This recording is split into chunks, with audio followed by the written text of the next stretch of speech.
அதாவது மீட்டுக்கு கொடுக்கற போது 7 மாசத்துல உங்களுக்கு வந்து 3.5 கிலோ இருக்கிற பெட்டை கோழி வந்து மசில் வந்து சாஃப்டா தான் இருக்கும். அதே மாதிரி மசில் வந்து எலும்பை விட்டு பிரிஞ்சு வராது. இதே கிராஸ் கோழியா இருந்தா அதோட ஆயுள் காலம் 3 to 4 மாசம் தான்.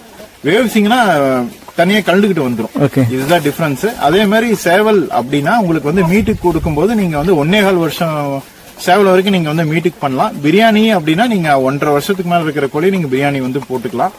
ஒரு பெட்டையோட ஆயுள் காலம் என் ஃபார்ம்ல இது வரைக்கும் இருந்த வரைக்கும் என்கிட்ட 10 வருஷம் வரைக்கும் பெட்டை இருந்திருக்கு.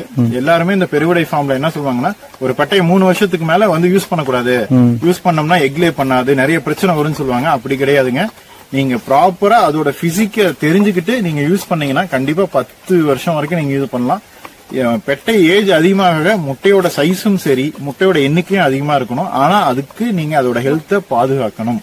கரெக்டா செஞ்சீங்க அப்படின்னா கரெக்டா உங்களுக்கு வரும். ஒரு ஆண் சேவலை பொறுத்த வரைக்கும் எத்தனை வருஷம் அதனோட ஆயுள்? ஒரு ஆண் சேவல் வந்து நல்ல வீரியமா இருக்குது அப்படின்னா ஒரு 4 வருஷங்க கணக்கு. எப்படின்னா வச்சுக்கோங்களேன், மேல பொறுத்த வரைக்கும் ஒரு நாளைக்கு 2 தாட்டி தான் செம்மனிங் அது வந்து பண்ணும். அப்படிங்கும்போது 4 பெட்டை வந்து விடலாம். 4 பெட்டைனா ஒரு தாட்டி அது செம்மன் பண்ணிடுச்சுன்னா அடுத்த வர 4 முட்டை வந்து ஃபெர்டைல்டா வருங்க. அது மாத்தி மாத்தி அது வந்து செம்மனிங் பண்ணிக்கும். அதனால 4க்கு மேல பெருவிடைக்கு போக வேண்டாம்.